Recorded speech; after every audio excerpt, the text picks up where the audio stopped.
I'm your host, Nadine of 818 Events, and this is the 818 and Conversate podcast. Every episode is going to feel like a spontaneous road trip with your closest friends, so bring your luggage because we'll be unpacking everything. I'm going to be joined by an awesome passenger every now and then, and who knows, we might even pick up a hitchhiker along the way. Picture this, you're vibing, spilling the tea, storytelling, reminiscing, manifesting even. There might also be a little detour of controversy here and there, and we may have to pump the brakes when shit gets too real.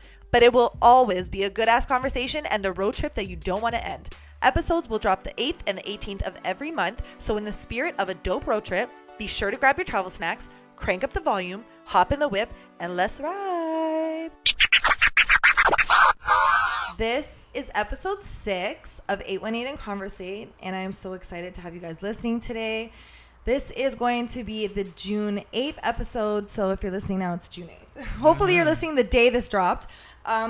But I'm here with a good friend of mine. She is a director. She is incredibly talented. And I'm excited because this whole episode is about her and her talent, but also about she has a slogan that kind of goes with her brand. And that created this episode idea for me. And it's Direct or Die. So I'm going to introduce director Cazhhmere. She also goes by Cage Blanche. So introduce yourself, please. Yeah. Hello everybody, 818 and Conversate. My name is Cazhhmere, as she said. I'm a storyteller. That's what I do for a living. I still tell stories in many different ways. We'll talk more about that, but the long and short title is I'm a writer and director for film and television. I'm so excited to have her because she's also been a dedicated fan of the podcast so far. I mean, Every episode. We're only 6 episodes in, but she's been like ride or die for the first 5 episodes. So I'm really excited to have her on as a guest. So we're going to actually get into it. We're in the 6 right now, but you're not from the 6. You are an East Coast girl. So please tell us a little bit about where you come from and how that ties into kind of your directorial beginnings. Yeah, I mean, I'm from the 902, the O2, I grew up in Halifax, Nova Scotia, Uniacke Square, to be exact, Square Town all day. You want me to go like historical context? Yeah, well, you know what? Yeah, a little bit, because you have some serious like Canadian roots, and that's part of what makes you and kind of some of the origins of some of the work that you've already put out. So yeah, share a little bit about that, because it's not every day you get to sit down with somebody who's like purely Canadian. Yeah, or as pure as can be, next to the indigenous peoples of this land, but yeah, I mean, I'm born and raised in Halifax, Nova Scotia. I'm a 8th generation Canadian, which means my family been here for a very long time. Like some people I realize don't even understand what generation is. When you say I'm a 1st generation, 2nd, 8th generation, they're like, oh, and I'm like, no, you actually don't get that. And I'm just like, that means I was born here. My parents were born here. There's a significant layer. My grandparents were born here. My great-grandparents, the great-greats, the great-great-greats, and keep going until you get to 8 of those generations. Which means they've been through all of the historical pieces of Canada. Yeah, absolutely. Because my family's been here for over 200 years, right? So, we all know this. Like, every February they tell you about Black History Month, and they tell you that a bunch of Africans were slaves and they spread them all over. A lot of it was in America. I'm just telling them the condensed version. You know what I mean? Some was in America, and in America at some point, enough of them said, you know what, we're over this, and they started to run away on the Underground Railroad, and their destination was the Freedom Land, which was known as Canada. And I and my family are direct descendants of those people that made it to the quote unquote Freedom Land at the time. And so my family has been, we fought in both World Wars, World War I, World War II. My family's is embedded in the fabric of this land, because being here for so long, like they've contributed, just like how the blacks in America contributed to like the creation, development of that nation. Same with my family, as along with a lot of other black families that are the descendants of the slaves that escaped to the Freedom Land during the slave trade. I've had the pleasure of hearing you speak before, because one, I'm your friend, so I pay attention to the things you do. But two, I'm a storyteller, so I talk a lot. Yeah, no, you're not. You don't talk a lot. You talk significant. And I've had the pleasure of hearing you speak a lot about this Canadian history storyline and how your family relates to things.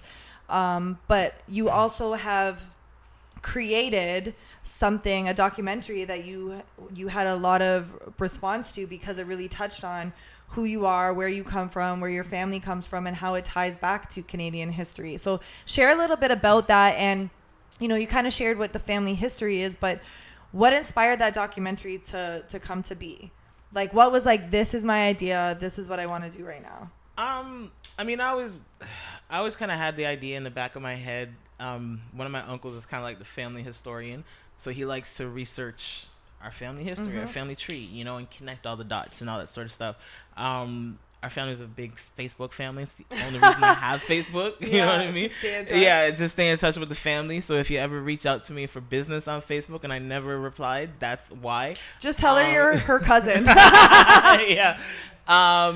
Yeah, you know, and he would always just like, you know, put all this stuff together, and he's connected family on like all four corners of the earth, like literally, you know, he's connected us with relatives that are descendants of our family when we were enslaved that have made it somehow to South America and over the islands in the UK and in Europe and all these places, and he's like pinning all these dots. I'm like, yo, that's so dope.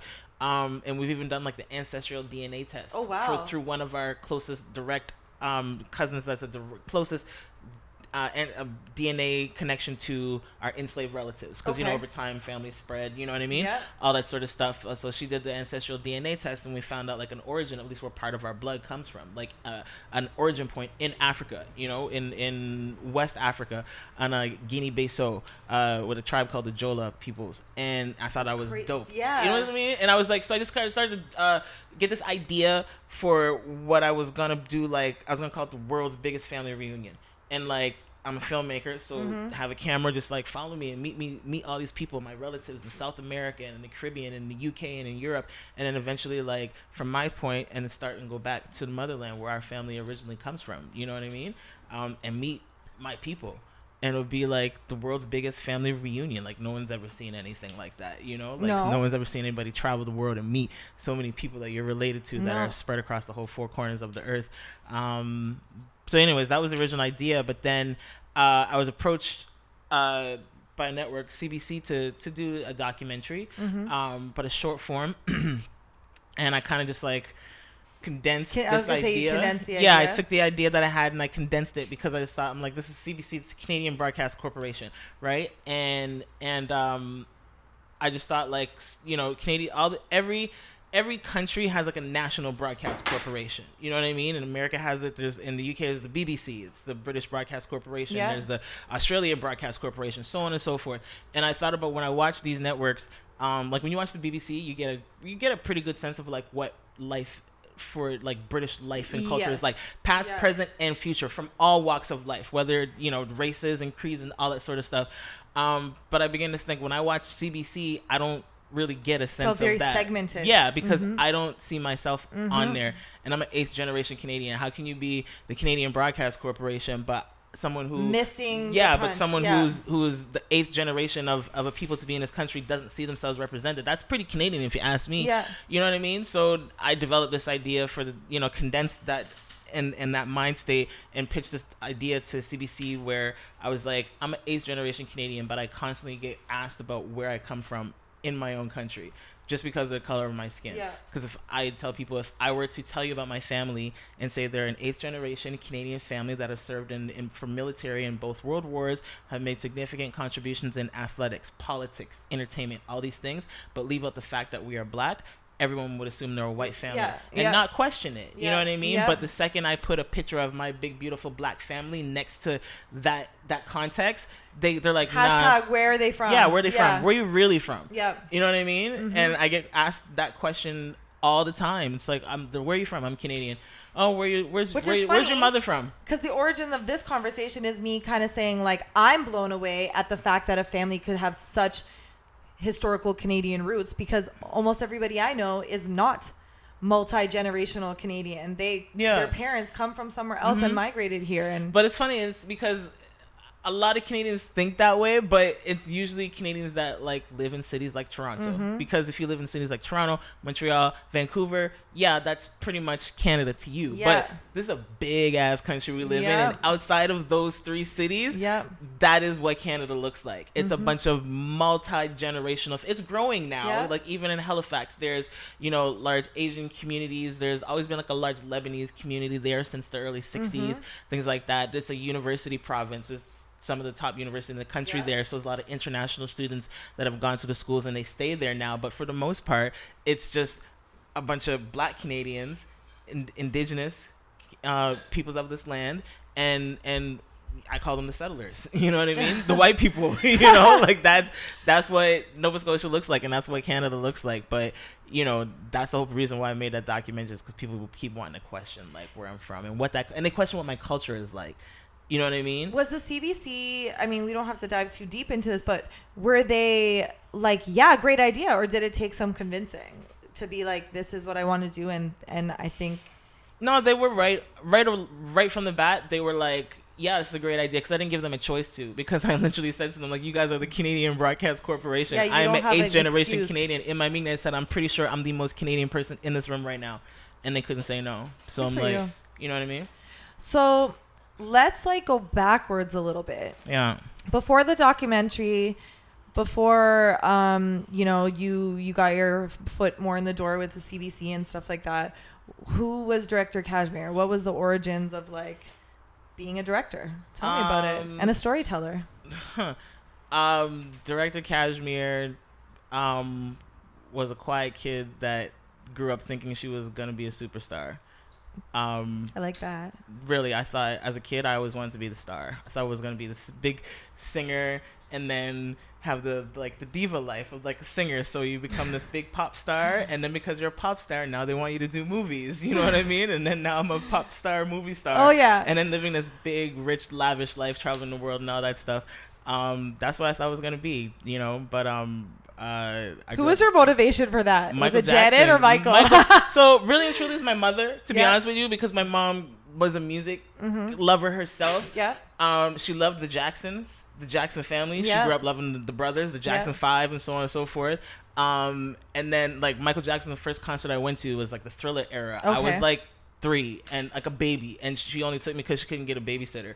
You know what I mean? Like I'm too young to remember it, but there's a picture that proves that I was there, and then naturally, so I grew up like every kid in the 80s loving and being amazed by Michael Jackson. And then as I grew up, and my mother liking the family so much and loving Michael, and then knowing that Janet was the baby of the family, and then as I was a baby and growing, that was when she kind of broke out with her solo career of like albums like Control and then Rhythm Nation. And so it's like I kind of, those were an epic. And I grew up as she grew up, I just gravitated towards the baby. And the baby all of the their family. Videos were these like stories, like full movies. Always. Everything felt like a full movie. Yeah, they're the reason I do what I do, because like I said, Cazhhmere was a kid that grew up wanting to be the star like them, but I was a very shy, quiet, introverted kid, so that just wasn't gonna be conducive to my personality. Yeah. Even though I went to schools that encouraged the arts and stuff. Like I went to school with all rich white kids, so we did like perform musicals and that those type of school plays you see on TV and stuff. Like that was the school I went to, so I was encouraged with all that.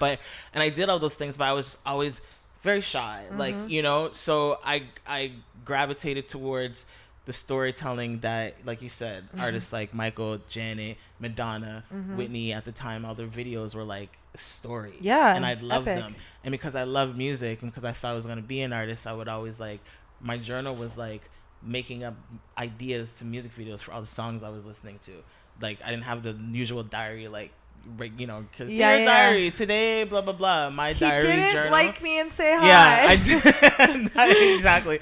I never did those things. My journal diary was music video treatments. I didn't know that's what they were at the time. That was just, I would listen to songs and I would just see a story in my head, and I would just have to write it down. I kind of get that, because I danced as a kid. And I started a bit late for like the kid dancing, most of my friends were like 5 and 6 when they started, and I started about 9 and 10.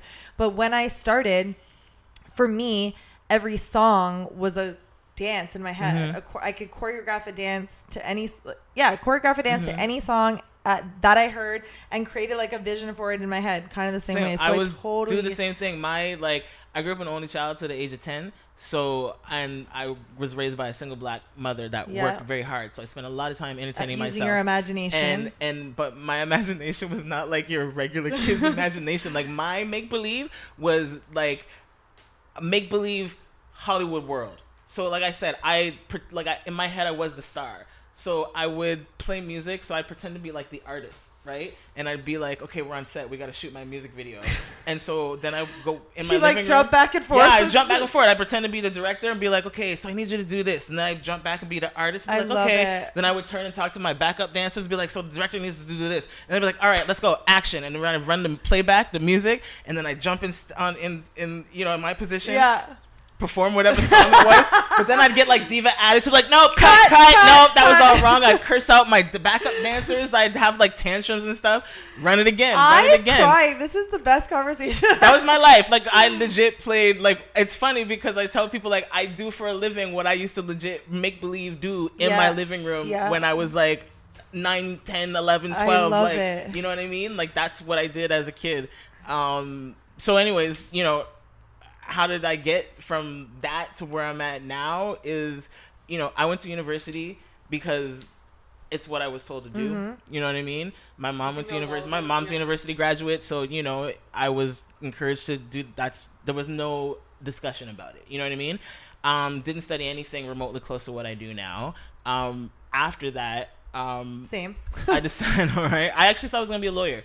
Because my mom works in politics, and I thought I was gonna be a social worker. Everyone thought I was gonna be like a mini version of my mom, and I can speak well, I can argue, you know what I mean. I've got good conversational skills and things, argumentative skills like that. So people were like, "You'd be a good lawyer." So I just thought, all right, that's what I'm gonna do. Mm-hmm. I remember in junior high or high school during the OJ trial, we would do like mock trials around it and everything, and I was on the defense and I got him off too. You know what I mean? Like, I was like, you could have hired her. Yeah, man, I could have been working with Johnny Cochran. But after university, I thought I was gonna go to law school, but then I just thought about it. I was like, school just never was my thing. Mm-hmm. I always excelled in things that required writing. Mm-hmm. So like I always did good in my history essays and stuff. Same. Even if I just knew the bare facts about the thing, I could storytell exactly. Same. So I did well in athletics, athletic class, gym, art stuff, and then anything that required me to tell a story to pass the test. You know what I mean? But math, science, all that real academic shit was just never ever my thing. So yeah, just after I graduated from university, I was just like, I just did this. And now y'all want me to go to university again? And do it again for 4 years of law school?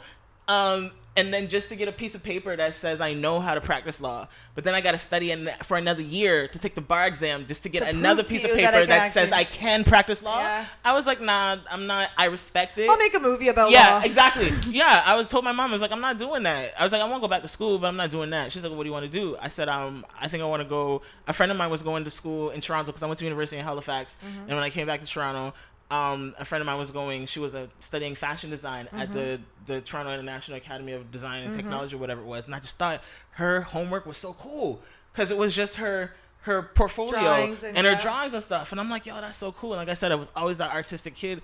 So she said, they got a film and TV program at the school. I was like, I'm taking it. And I told my mom, I was like, I think I'm going to go study film and television. And the only thing that came out my mom's mouth was, I'm not paying for it. That was it. Because she was paying for my education up until that point. And I said, that's cool. This is Canada. I'll get OSAP. You know what I mean? Or whatever it is. I'll figure it out. And I did. Halfway through the program, I left because they were teaching you school stuff. It was still school. You know what I mean? I just wanted to make film. So I took it upon myself to get an internship at Much Music. I just randomly applied for an internship. And, by the fate of God, I got offered an internship working at the urban music department at a prime time. Because this was like, I'm aging myself, right? But this was like 2003. If y'all remember Master T had just left. Like he was stepping down as the host of all the urban shows, and Namageni was taking over. right? And so it was like the prime time, because it's 2003. Urban music and videos and pop culture is at its pinnacle. You know what I mean? Yep. And you have this young black girl that's the host of these TV shows, which I hadn't seen. The producers were 2 women, the 2 producers of the show. The lead producer was a black woman too, right? And then here comes me, the young black girl intern. It was like a dream come true. Everything. Combo. And this was like at a time where Much Music and MTV, like those stations were popping. So everyone who was hot was coming through there. Nelly, Ludacris, you name it. You know what I mean? And there I was, just randomly got that spot. And then in Much Music is where I happened to meet my dear friend and mentor and brother, RT, director RT. He was interning at Much More Music at the time, which was upstairs. That was Canada's version of VH1. Yeah. And we were the 2 young black kids in this building, and it's, how it is when you're a minority in those area settings. You see another black person, you gravitate. You're like, hey. Yeah, I mean, I don't know how it is, but I get what you're saying. You get what I'm saying. You get what I'm saying. Exactly. So, and that was that. And he was, fresh out of Ryerson, and he had aspirations to become a director. And we wanted to make music videos, and that was going to be our thing. And he started a production company with a friend of his that went to Ryerson. It was called Next Element Entertainment, the NE for short. And we started making music videos, and it took me on a wild, crazy journey that I never imagined that I was going to go on, I'm going to interrupt for 1 second. When we were talking before about, like, you were creating treatments for videos that you could envision just listening to the song. How many times did a video come out and you're like, that's not what I would have done? Oh, all the time. All the time. I was so upset. I couldn't wait. I was one of those kids that couldn't wait to see the visuals? Couldn't wait to see the visuals, but also couldn't wait to be an adult so that I could do that. Because I'm like, you guys did it wrong. Now you guys need me to grow up. Don't wait till I grow up and I'm going to do it right. You know what I mean? I was just curious. I had to ask. Because and I waited. Like, I have a box in my storage closet that my mom found in the garage that I was on Snapchat one day. I was like, listen, y'all, for y'all don't understand what's going on, this is YouTube before YouTube. Because I had VHS tapes of every music video, because I would be on there religiously, like recording music videos. Like, I remember when certain videos premiered, you know what I mean, and you waited all day for the world premiere of that music video, like same. I had, like, my collection was quite vast. I had Paula Abdul mixed with, like, Sinead O'Connor mixed with, like, God knows what. It was a very eclectic. Oh, same with me, because I was, and the cuts would be, like, terrible. Yeah, I was same with me, because I grew up in the early 80s. My mom is black, so I grew up, and we're from Nova Scotia, so we're not, like, of West Indian descent. So I didn't grow up listening to, like, reggae and dance hall and clips and all that stuff. I grew up on R&B. My mom grew up listening to Motown and soul and all that stuff, and then I grew up in the 80s era listening to 80s R&B and then hip hop. Those are my things. And then when I'm a teenager now in the 90s, I'm in the golden era of hip hop, and then watching, hearing all those songs and all those videos, like, cause we were at our prime in creativity at that time too, in terms of, like, all those videos, but I was also listening to other stuff, because I went to school with, like I said, rich white kids. So in the 90s, remember, it was the grunge era. That's the era of Nirvana and No Doubt. What? Gwen Stefani, that was my shit. Green Day. Yes, Green Day. Green Day is still my vibe. You know what I mean? The creativity was, Aerosmith. like, remember when Aerosmith had their resurgence in the 90s? Because they're old as dirt, but they came back hard in the 90s. And Liv Tyler made with all Alicia her cameos. Silverstone was in the videos and everything. I remember my mom used to look at me, because she'd be coming home from work and I'd be jamming to Nirvana, and she'd be like, what is going on with my daughter? I gotta stop sending her to school with these white people. I'm sure it spiked for you a whole new creative realm. Like, I'm sure. Oh yeah, absolutely. It created something, like, in hindsight, I always hated it, to be honest with you. I went to school with a bunch of rich white kids because I took French all throughout. Since kindergarten, I was taking French. And when we moved to Toronto, all the schools that offered all French just happened to be in the rich white kid neighborhoods. You know what I mean? Yeah. So it wasn't like I didn't grow up rich. I did not. You know what I'm saying? I was just exposed to those communities, and I hated it. But in hindsight, it was probably the best thing for me, for a young black girl growing up as a teenager in the 90s, because it got me, like, my grade 12 English teacher was the first person to put a camera in my hand. And I fell in love. I didn't know that's what I want. Like I said, I always thought I wanted to be the star. And even throughout like my teenage high school years, the difficulty was, you know, when you're as a teenager in high school, that's when you're learning yourself and all that. And I knew I wanted to be the star, but I didn't know how I was gonna get past that shyness. Yeah. And then in grade 12, my introvertedness, I didn't get it at the time. And then in grade 12 English media class, my English teacher was the first person to put a camera in my hand. He was the first person to challenge me in a way where it was English media, right? So it was all about all things news information, like print media and magazines and things like that, right? And he was the first person, like I said, I just kind of got by school before then. And he was my guidance counselor before grade 12 English, so he knew me. He knew I was always listening to my music. I was having my headphones on, and he knew I always had Vibe magazine and Source magazine every month. He knew that about me, right? And he's from New York, and he grew up, poor white kid that grew up in the same neighborhoods as like Busta Rhymes and Q-Tip and all those guys. Wow. So he knew them when they were kids. Culture, so he understood the culture. So he would always like, you know, what you listening to, you know what I mean, and things like that. And that made me want to take his class finally, because like, he was like, and he looked like Tom Cruise. You know what I mean? He was like a short, nice, attractive white guy with the 90s Tom Cruise. Flip. Yeah, exactly. But I thought it was cool as shit. So when I finally was able to take his class, I did. And I remember the first assignment that we had in this class was learning about newspapers. And our first assignment was to design a newspaper article. And I was like, I don't know what to do. Mm-hmm. And he goes like this. He goes, don't they have music reviews in the newspaper? Mm-hmm. And I was like, yeah. And he's like, what's the latest album you listen to? I was like, and Lauryn Hill, Miseducation had just come out. I was like, I just copped that new Lauryn Hill. He was like, oh, dope album. He was like, how about you write a review about it? I'm like, okay, yeah, I see where you're going. So I wrote that review, and it was all about, because remember, Lauryn was like, she came hard. She was letting us know that, because remember, hip hop and pop culture was becoming one. We were at our pinnacle where they were using us as now what we dominate pop culture. And Lauryn was setting us straight. She predicted this. She was like, we're losing our essence, our trueness. Like, remember, she's like, hip hop started out in the heart, and then everybody trying to chart, you know? And so I wrote this whole article. And her interlude, she did all those interludes. Yeah. So I reviewed the album and wrote about how, and used my thesis was about how hip hop was losing its realness, right? Mm-hmm. And I got my first A on something that wasn't like gym or art. And I was like, what? You know what I mean? And then he continued to challenge me throughout the whole year, every assignment we did, because he knew I liked music, so he would apply everything to that. Shout out to that teacher. Oh yeah, Mr. Reed, that's the man. And then the final assignment was, now that we had learned all this media, he was like, your final assignment, that's worth like 60% of your mark. We had to create our own something of media, and he brought in a camera and the original IMAX with the colorful backs. Wow. Right? And like editing equipment. And I was like, I don't know what to do. And he was like, again, he always asks me a question. He's like, don't they make documentaries about music?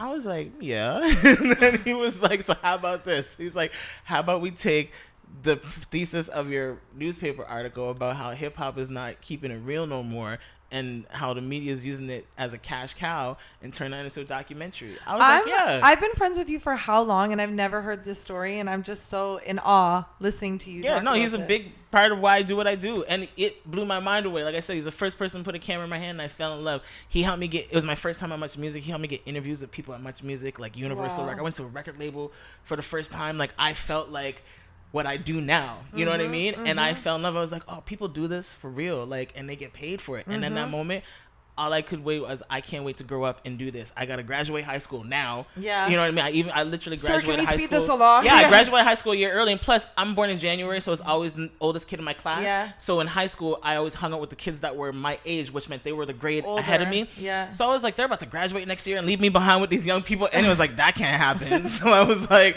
I got to get out of here. Because I literally was like, I need to get to doing this. Like I said, I was always that kid that couldn't wait to grow up to be an adult and do this for a living. And he was like the first person, like, once he put that camera in my hand, it was like, all right, go. Sometimes it just takes that one person that sees your vision and can help take it from just a manifestation to like actually becoming a real thing. Just something tangible, you know what I mean? Because like people, you know, what I like about him is we grew up in an era where our parents come from an era where everything is about stability and practicality, right? Yeah. Where it's like you go to high school, you have to graduate high school, and after high school you either go to college and learn a trade, or you start working, you know what I mean, or you start work right after high school, or you go learn a trade and then you start working. Or if you're smart or rich, you go to university and you get a degree and you become a lawyer, doctor, business person, somebody's boss. That's the world they live in. You know what I mean? But we're the generation where all that stuff started to change, but our parents didn't fully, not all of them grasped embraced it, exactly. And Mr. Reed was he's what a teacher should truly be. You know what I mean? Because every kid can learn, and every kid has a path and being on to greatness. It's just about how you have to tap into that greatness that's in them and apply it to. Like, he knew that I liked music, and so once he could apply everything to music, I was like, oh, I got to do this. I got to do this. You know what I mean? I wish that all teachers were like that. They should be. The world would be a very different place. Oh yeah. But it requires a teacher to truly invest in each and every one of their students in a way that is exactly what you're saying. Be able to understand what makes that student tick and feed into that to help elevate them. But unfortunately, we don't live in a world where that always exists. Because I do. It's funny to me that he helped me. As a kid, I wanted to be the star. Why? Because stars they travel the world, they make cool shit for a living, and they have cool friends. And they have money. I mean? And they got money, yeah. But aside from the money, they have those are the other things that appeal to you, right? And I realized that he helped me find that path because I'm living the life that I always thought I wanted to, that I always dreamed of living since I was a kid. I travel the world, I make cool shit, and I got cool ass friends. And the money, and I'm not hurting. I'm not Steven Spielberg rich. Yeah. You know what I mean? I'm on that trajectory, but I'm also not struggling. I know what struggle looks like because I struggled for the first probably, I've been in this industry 17, 18 years now, and I probably struggled financially for the first 10 years of that, because one thing I learned in this is I do this because that's where direct or die comes from. You know what I mean? Is because I do this because I can't do nothing else but this. It's made for you. It is literally made for me. I can't not tell a story to save my life. You know what I mean? If somebody said, don't tell a story or you'll die, I'm dying. You know what I'm saying? Because I'm at some point going to end up telling you a story. And then you're, boom, whatever it is, And what I realized about that is when I took my first trip for work outside of the country, and I realized, I was saying to my producer, because we were just location scouting. We weren't even filming yet. I don't know if y'all know what a location scout is like. When you got to look at the location and sometimes create the vision. And sometimes if your location is in another country, you got to go there and scout the location to figure out if your vision will work in that location. And we had to do that in Mexico. And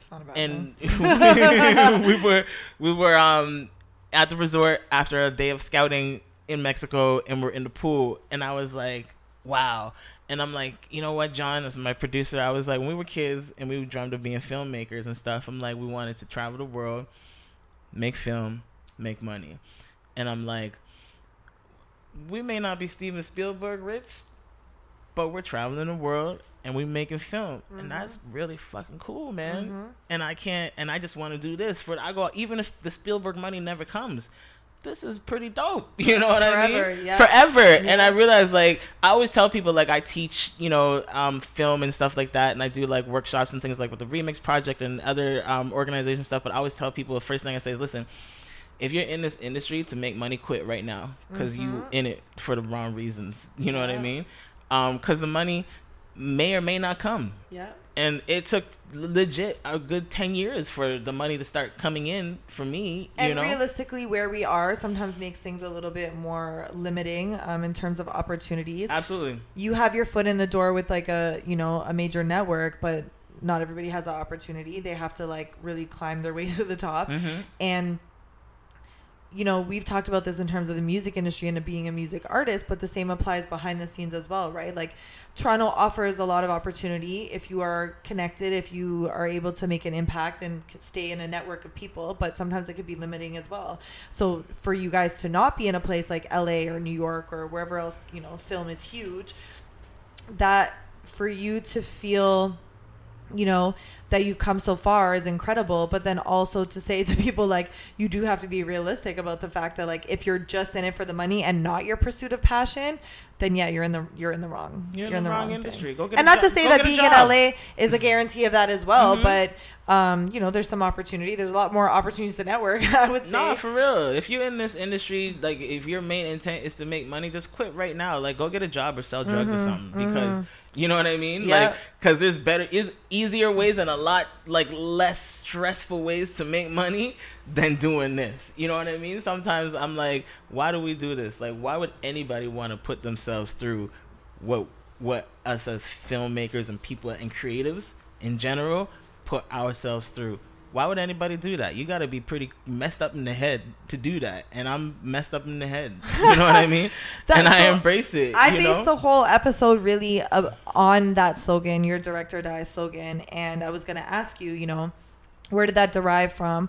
But I mean, just even talking to you before you even said, that's where it derived from. Like, it's evident where it came from and, like, what the passion is. So, you know, when you think about kind of what it means to be passionate about something and to, like, pursue it wholeheartedly for you, how do you feel about that in general in terms of people, you know, having an ambition and going after it and their commitment to it and their dedication to it? Like, you know, even with this podcast, I created something that I have no idea where it's going or what it is going to be, but I've already seen the progress in the last 5 episodes of just, you know, how it started, where it's developing to, the opportunities for the people I can sit down with and stuff. And for me, I've talked a lot about it with Keith and stuff in the past, is that if I don't put my all into it, it's never going to develop into whatever it has the potential to be.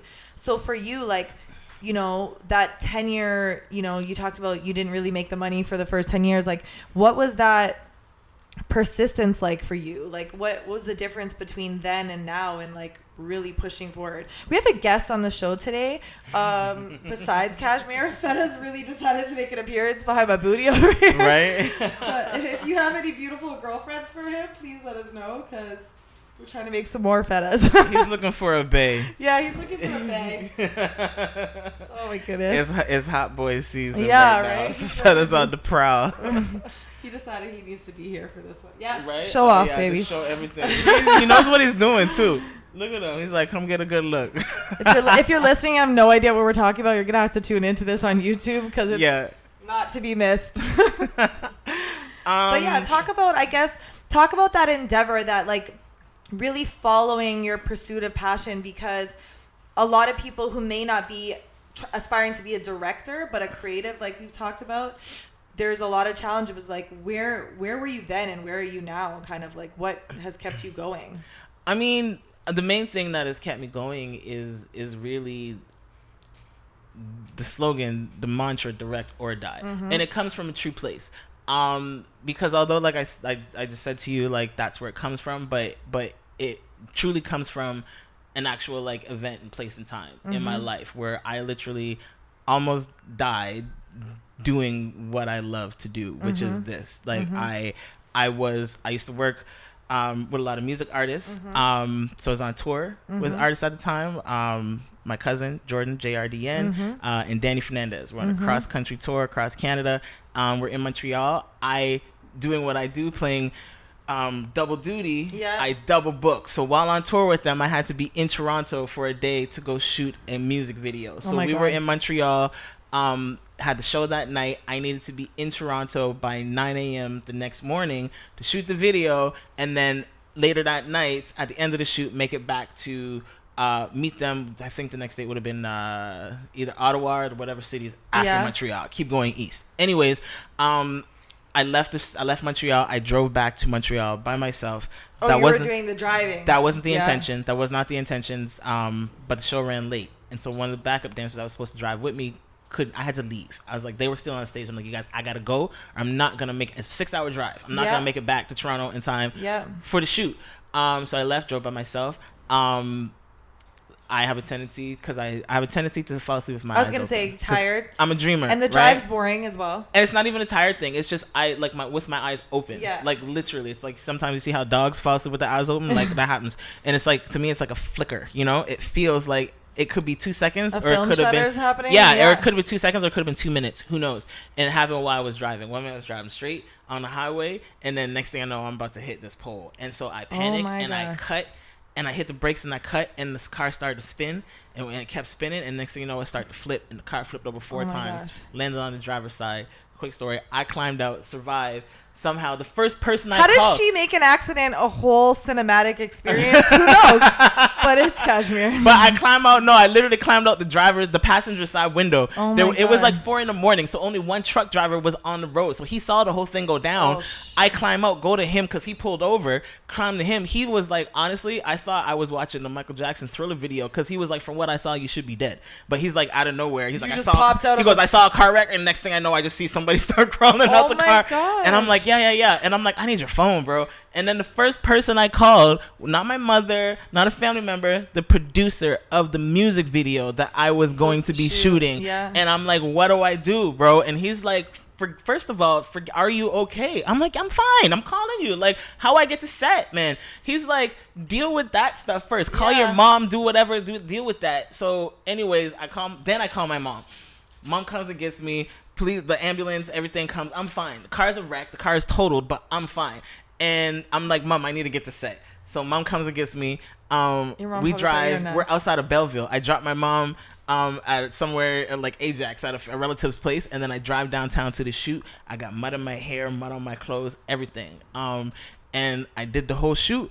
While we do the shoot, in one of the sets that my art department was setting up in this studio, and they created a whole doctor's lab. Yeah, it takes hours to do. Okay, and then a grips people that set up lights and stuff. A grip decides to put a light right next to a smoke sprinkler.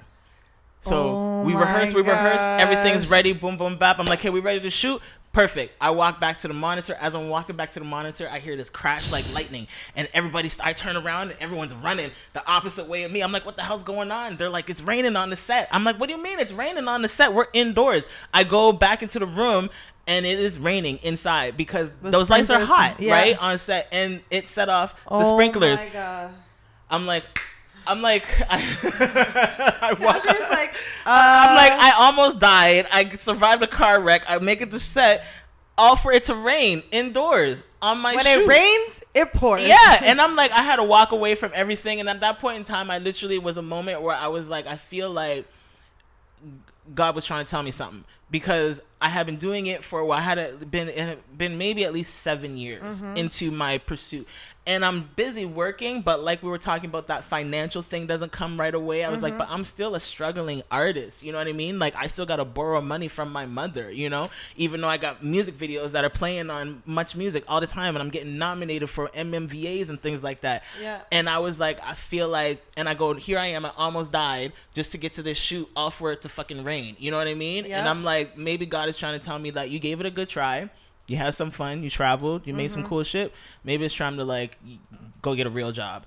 The whole time I'm having that thought, because everyone's afraid to say anything to me now, because they're like, oh, the director's probably pissed. While I'm thinking that thought and having that thought process with myself, my crew is rebuilding the whole set in another room. And I didn't know. So out of nowhere, they came to me. They said, we're ready. I said, what do you mean we're ready? They're like, let's go. I'm like, it was raining. They're like, nah, our department, they rebuilt. I'm like, they rebuilt in 30 minutes what took 2 hours to do. They're like, yeah, they're like, my crew, they worked hard. And especially like, they was like, come on, Kaz just came here from a frigging car accident. Yeah. If we got to do it. Yeah. and I was like, okay. And I shot that video, and the end of the day ended up being one of the, like, in my own personal favorites. Like, I love that video. It was like an amazing video.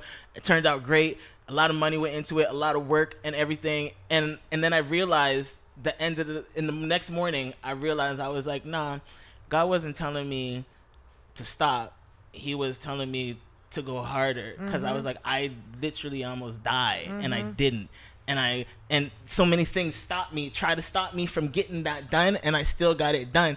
And I was like, I felt like God is literally telling me, like if you don't direct your ass off, you gonna die. And that was where direct or die comes from, because I'm just like, I could have died, but my drive is what, because I wasn't even, I didn't even realize, I didn't even process that I was in a car accident until I got home at night. Once I got home and I finally took a shower and washed the mud out my hair, that was when all of a sudden the emotions came pouring in. I realized, I broke down crying. I realized I literally almost fucking died, and somehow I swear a lot, I'm sorry. You're good. But you know what I mean? But I'm like, and I'm here, and that's trippy, because I'm scared to death. You know what I mean? I know there's some people that they say they ready to die. Me, I'm not. We've talked about that, and I almost did.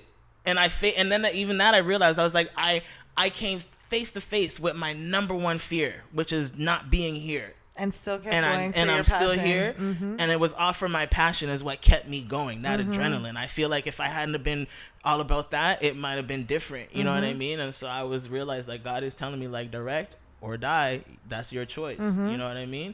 And that's where it comes from. And that's what keeps me going every day. Because every day that I am able to not only just be here, alive, I got no scratches on me, no limbs, no missing eyes, no nothing, you know what I mean?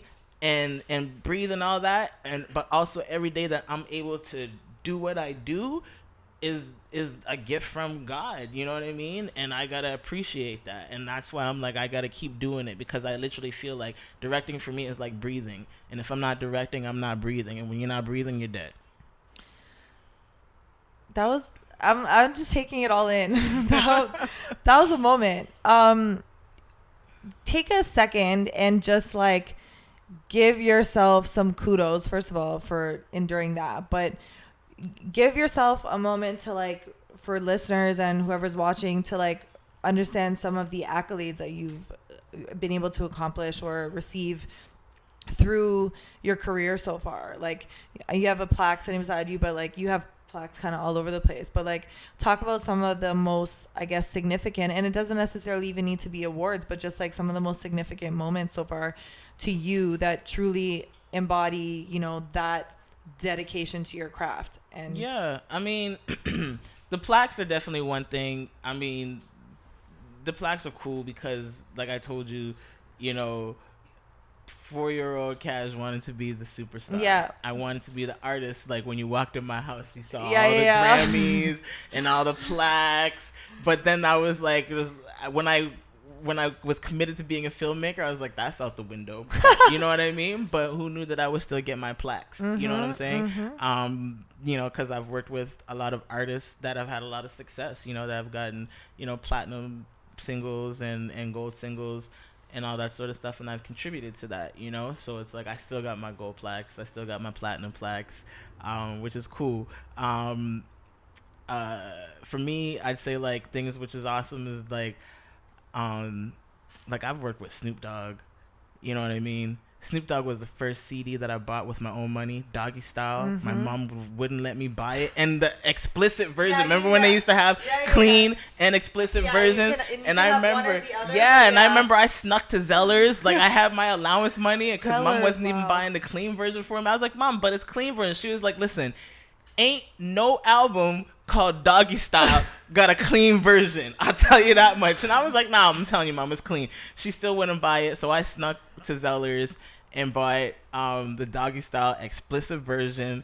And then to grow up and work with Snoop, that was cool. I've worked with the Backstreet Boys, which is super cool. Like I remember when I worked with Howie D from the Backstreet Boys, I worked with a couple different members of them, and when I worked with Howie, we did the video, and I played it cool, and then at the end of the shoot, so we encountered each other for like a week, and then at the end of the shoot, he was like, you know, good job, Caz, and everything, and I was like, bruh, I gotta tell you this, man. And I'm like, listen, I went to high school in the 90s, in 96, 97. I graduated in 2000, and like, you know where I'm getting out this. I'm like, I'm a high school girl when you guys are at your pinnacle. Obviously I was a fan, you know what I mean? And I'm like, I can't lie. And I told him, it's funny because I go, me and one of my friends in high school, we play volleyball together because every girl in high school liked the Backstreet Boys. Yeah. Regardless of what race. Yeah, but you all picked one. I told her, and I go, Kevin, I go, him, Howie, and Kevin were always our favorites. I go, I wasn't into the blonde boys and the pretty. I was like, nah. And he looks at me and he's like, oh, you like those Latino boys, eh? And I was like, yeah.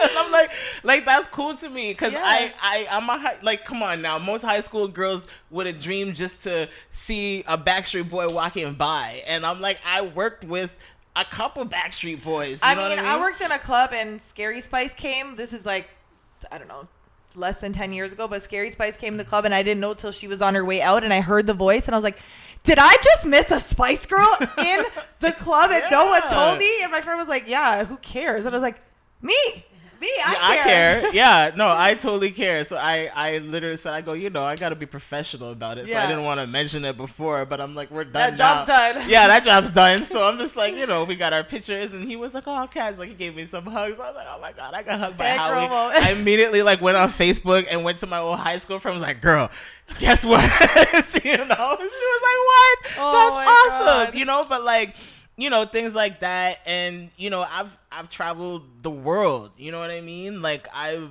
been to, I've filmed in Africa. I've filmed in the motherland. I've filmed in South America. Like I've been to places that I know I never would have been had I not been doing what I do. You know what I mean? Like where I come from, most people in Uniac or in Halifax don't leave Halifax.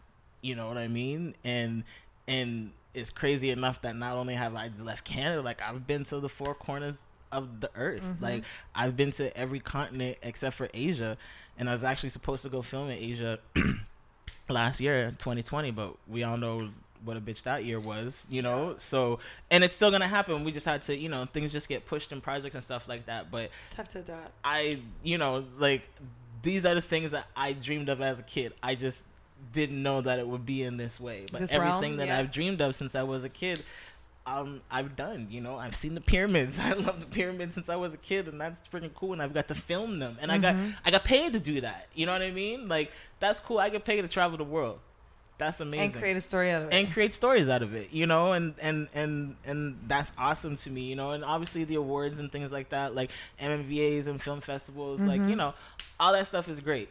You know what I mean? But to do what you love. To do what I love is the biggest thing. Yeah, man, that's cool. Like I look at, sometimes it's funny because I look at my friends from high school, because I'm old enough now to have a 20 plus high school reunion, 2-year-old, and I look at my friends that I went to high school with, and they're all like living adult lives. Like, they've got families and they've got the nice laughing house. at adult lives. Yeah, but no, I like We're not living adult lives. I admire it because sometimes I look at it and I'm just like, did I make the wrong choice? Like, because I spent all them years chasing my career. Same. I chased it from the moment I left high school. I started chasing after my dream. And then I'm like, man, but did I miss out? But then it's funny because when we talk, they think the same thing to me. Like they look at my life and they're like, they admire the fact, they're like, you always said that you were going to do this. Like if I have all my high school yearbooks and in every, all the messages you used to write your friends in the yearbooks, that's what they say. Can't wait till you go to Hollywood. Can't wait till you're doing this, that. And they see it now. They're all like, you said what you were going to say and you're doing it. And they admire that. Well, I'm looking at their nice family lives where it's like simple, no stress. You know what I mean? Like family they know trips to Disneyland. Yeah. You go to work Monday to Friday. Every 2 weeks, somebody puts money in your account. You know what I mean? You just got to pay your mortgage, soccer days at school and things like that. And I'm like, man, that might be nice sometimes because it's less stress. But then they're looking at me also like, man, you're traveling the world. Your shit is cinematic, girl. You go to, cool parties and, cool people and, you know what I mean? And get to go to concerts and festivals and all that sort of stuff. And they're looking at it like your life is cool. It's just weird, like, how adulthood is like that. But, I don't hold any regrets because like my friends, from high school and all that say like, I went after, I had a dream and I went after it. It's not done, but I'm greatly I'm immensely grateful for what I've achieved so far, and what my work has given back to me.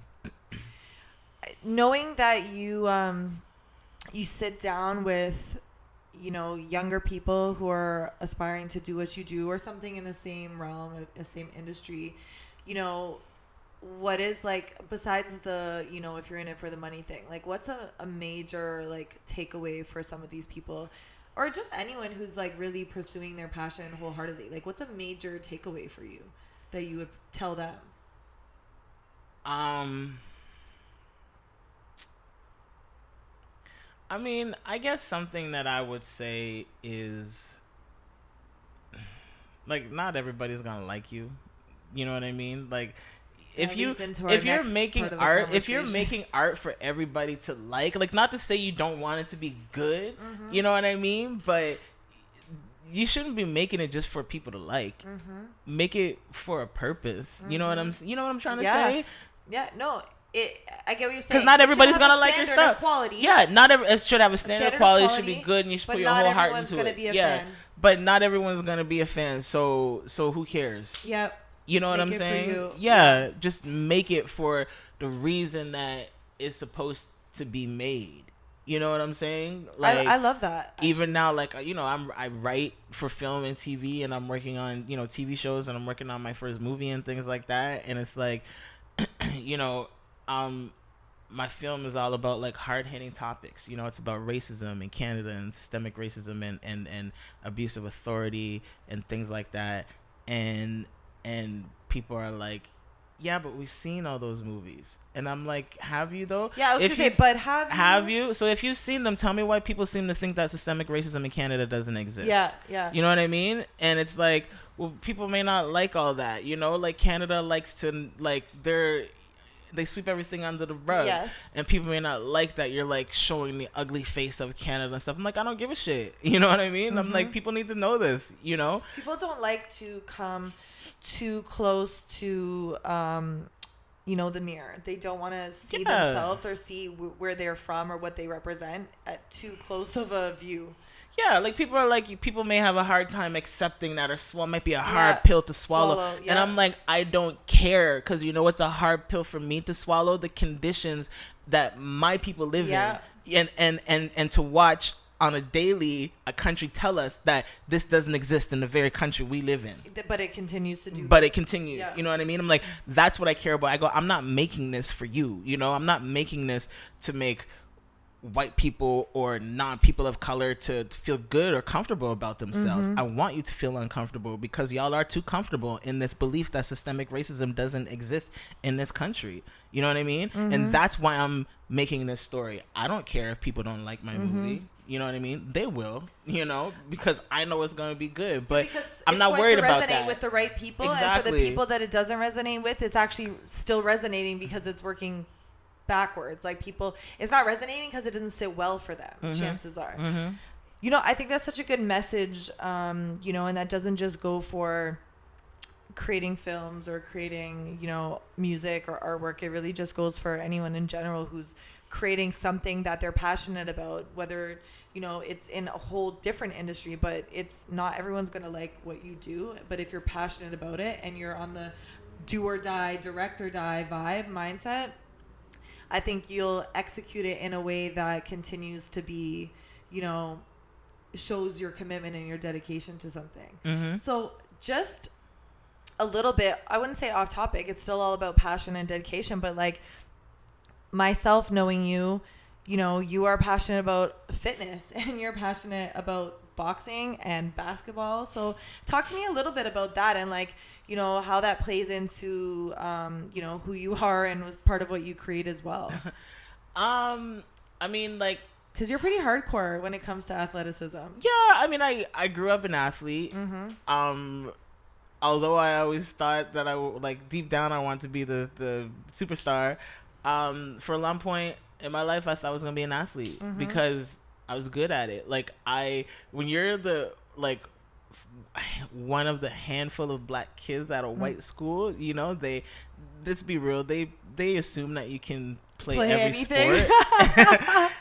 And I went to a poor school, so they kind of just made us play every sport, even if you weren't good. Yeah, they're like, you're black, you can play this, right? And I'm like, yeah, sure. And it turns out that I could. Like, I've played sports since elementary school, and I was just always the good black girl at the school, to be honest. What's your favorite sport to play? To play? To play would probably be volleyball, really. Cool. basketball comes in a very close second. Those are the two main sports that I played predominantly throughout all school. So elementary school, junior high, high school, and university. But those are my two main sports. But I played everything. Like I did basketball, volleyball, track and field, softball. Wow. Played a little badminton. Yeah, I did. I was just the stats girl and the lines girl and the every girl. every year, every season, you know what I mean? I was playing a sport throughout the whole school year. And then I got into boxing kind of late. I come from a family of boxers. You know, my grandfather was a boxer in the military. His brother, my great uncle, was a boxer for a professional boxer for a number of years. He was at one point, and still to this day, he's held the middleweight title in Canada longer than any Canadian fighter. Wow. They're both in. And his son, my cousin David, he was an Olympic boxer. He's won some Olympic medals and things like that. All three of them are in the Canadian Boxing Hall of Fame.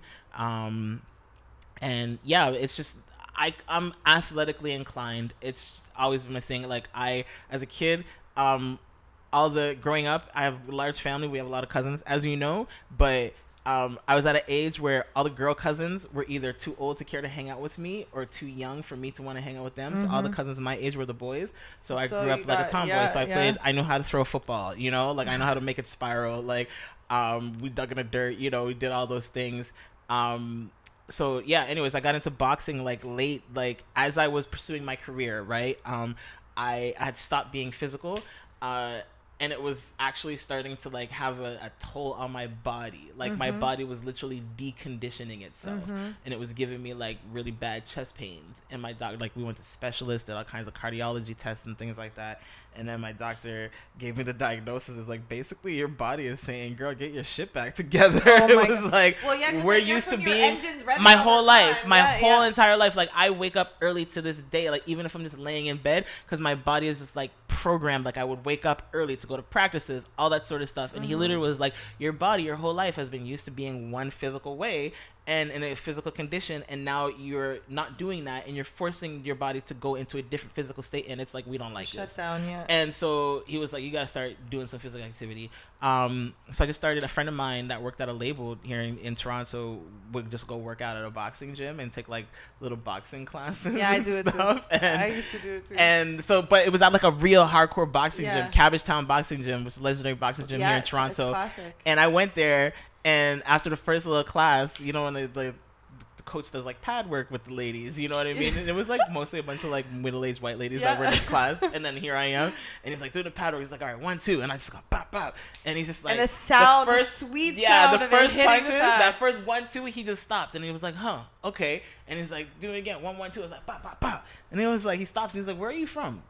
I'm like, I'm from Halifax. And he's like, what's your last name? Like, my last name is Downey, you know? And then, and in the boxing world, that you know it's that name if you're a boxer. Yeah. So he was like, would you be related to David Downey? I was like, yeah, that's my uncle. He's like, your uncle? I'm like, yeah, it's my grandfather's brother. He's like, who's your grandfather? And I'm like, my grandfather's Bobby Downey. He was like, you don't need this class. He's like, what the hell are you doing? He was like, come here. He's basically it's like, in your blood. Yeah, he's like, if you want to work out, you can work out, but you don't need this class. And I just started going to him just to work out, you know. And then somehow they conned me into sparring with some of the girls that were fighting there. And then once they conned me into that, they're like, you might as well just do an amateur fight. So they conned me into doing an amateur fight.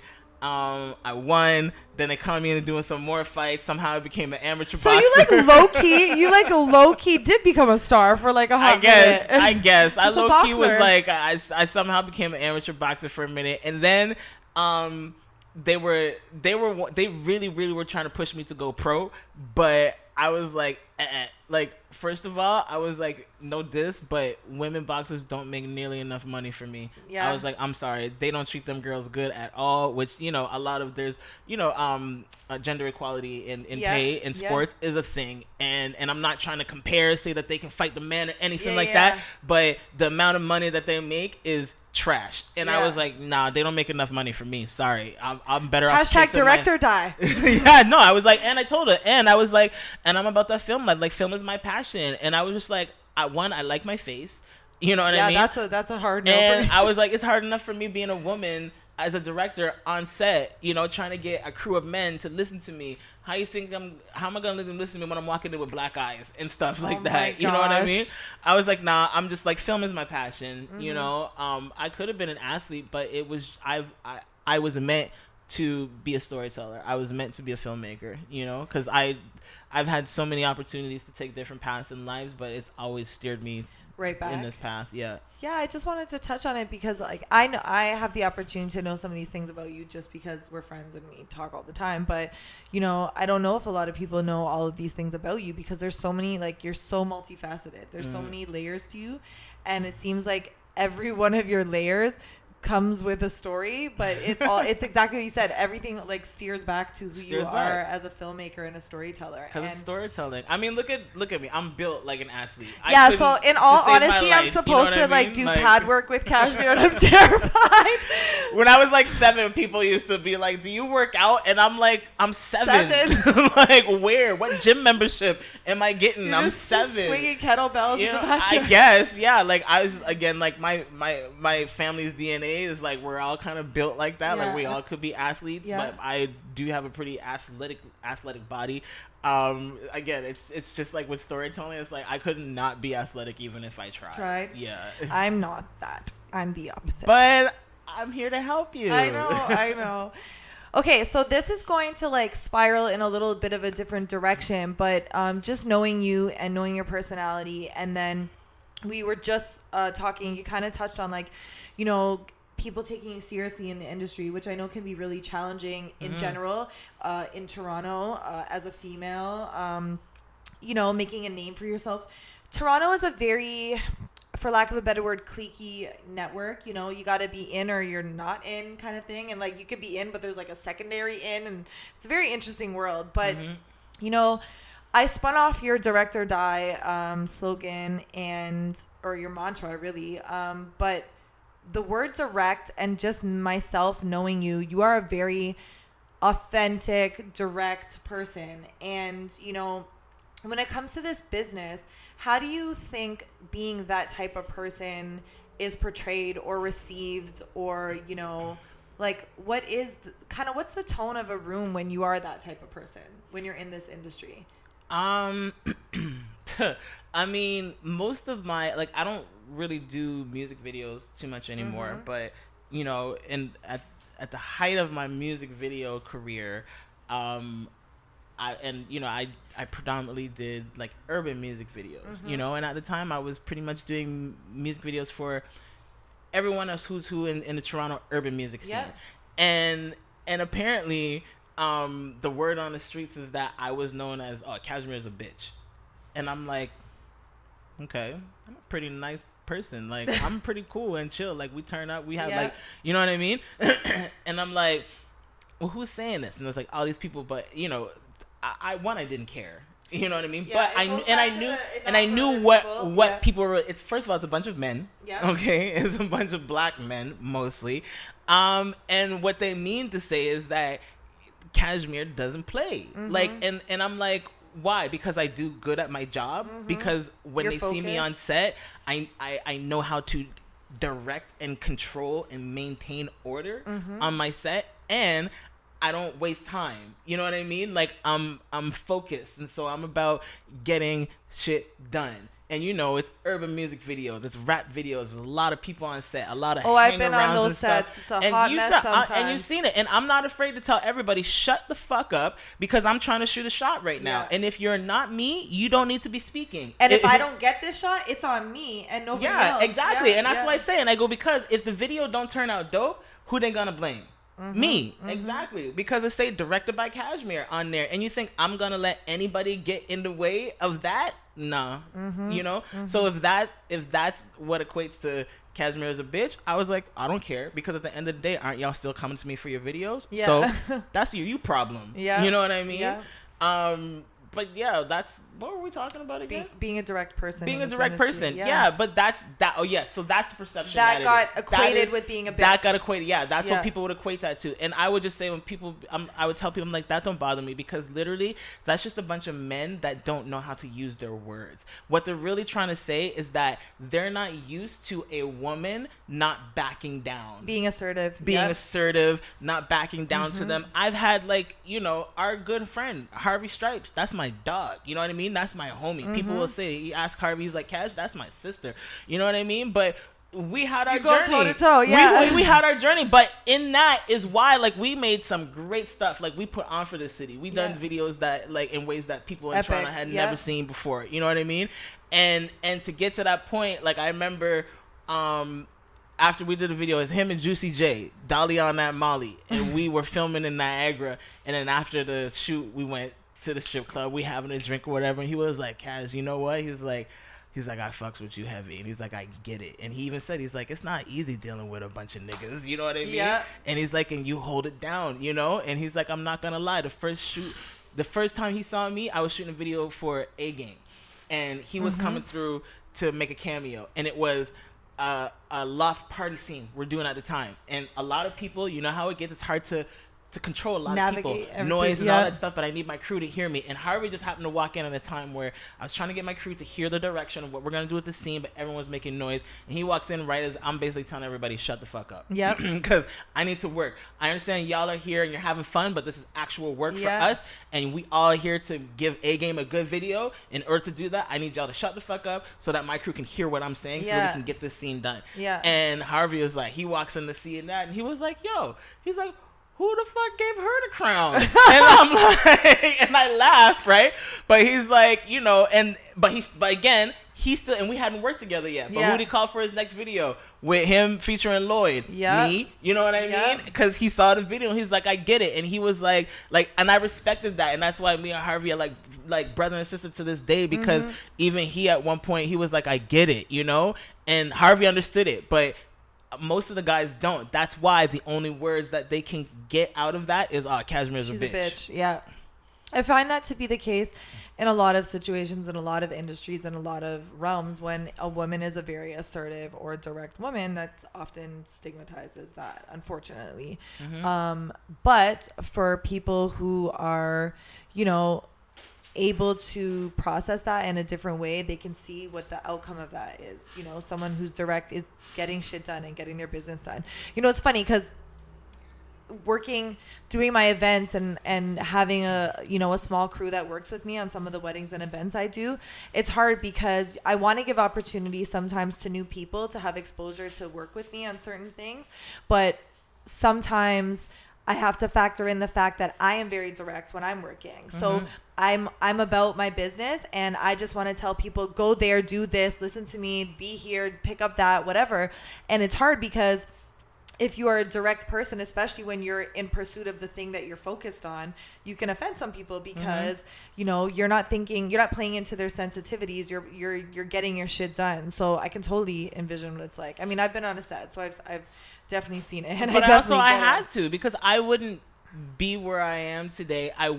People wouldn't have been coming to Cazhhmere to get their videos done if you were shutting down. Yeah, if I had shut down, if I had been this, like, you know, this, you know, quiet, submissive female, you know what I mean? Where would I be? Yeah. You know what I mean? They wouldn't be coming to me for their videos. You know what I'm saying? They would have went to somebody else, and they wouldn't have been, because I'm a young black girl, you know what I mean? Living in a rich white man's world, in the film world, being the director. I didn't choose to be the stylist, the hair, makeup, wardrobe, art department, none of those things. I chose to be the top of the fucking food chain. Yeah. You know what I mean?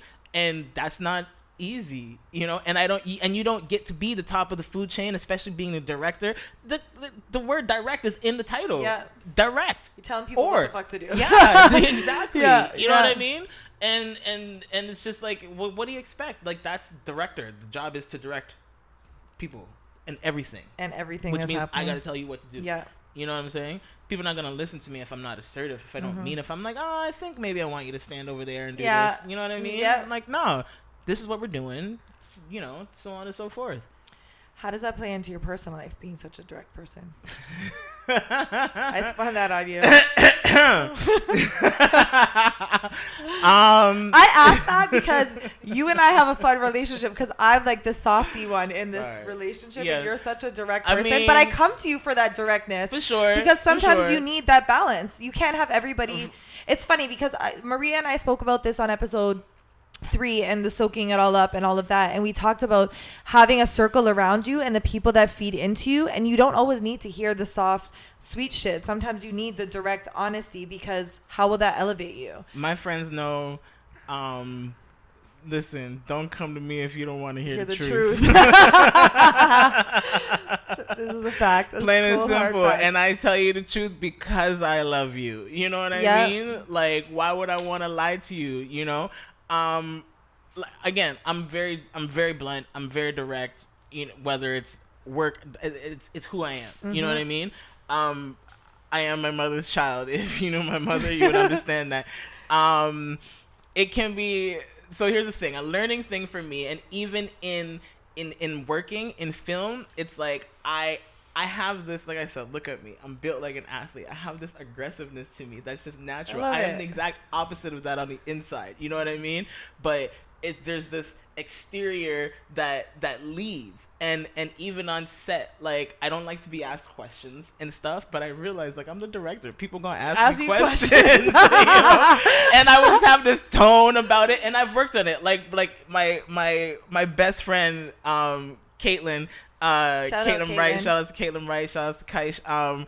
You know, she says that when she sees me on set now, she's like, yo, I'm so proud of you. She's like, I see you on set now. You're like, that's my friend. Because I've learned Before she's like, I don't know that. Well, just because, like, I just had a ways about it. It's like, you know, just like my delivery was very brash, you know, and I really could make people feel like small, you know what I'm saying? And that's not what I want, you know? But I still want it to be direct and straight to the point. And I've had to work on that.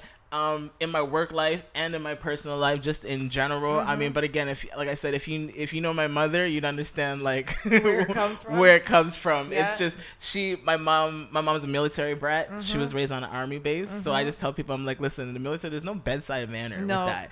It's militant. You know what I mean? So it's there ain't no feelings involved. So it's just straight to the point, you know?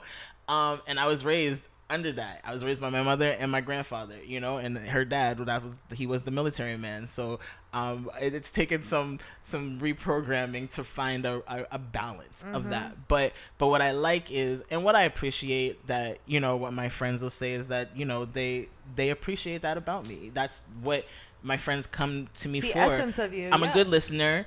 Part of that comes from being a storyteller, because as writers, like, we listen, you know what I mean? Because that's where we, you know, retain information. Like, as we reflect, like, human behavior for a living as filmmakers and storytellers, and part of that requires you to have a certain level of listening skill, and I have that, which, you know, works well in my personal life with, you know, friends, families, and loved ones, but then also they know that I'm gonna give it to them straight. Yeah, when you know, regurgitate some of that, it's gonna come back. But I tell them, and I'm like, listen, you know, I say this with love, but sometimes it ain't gonna come out nice. You know what I mean? But I mean nice when I'm saying it to you. But I'm definitely like a tough love type of person, but it's the biggest love. But it's with the most intent to for show sure. You love. For sure. But I ain't got time for all that. You don't got time for your feelings. You know what I mean? Like, listen, you come for me for the truth or what? You know, or you come for me to just stroke your feelings. And you know? sugarcoat everything. Yeah, you can go to someone else for that. You ain't gonna get that from me. Which is,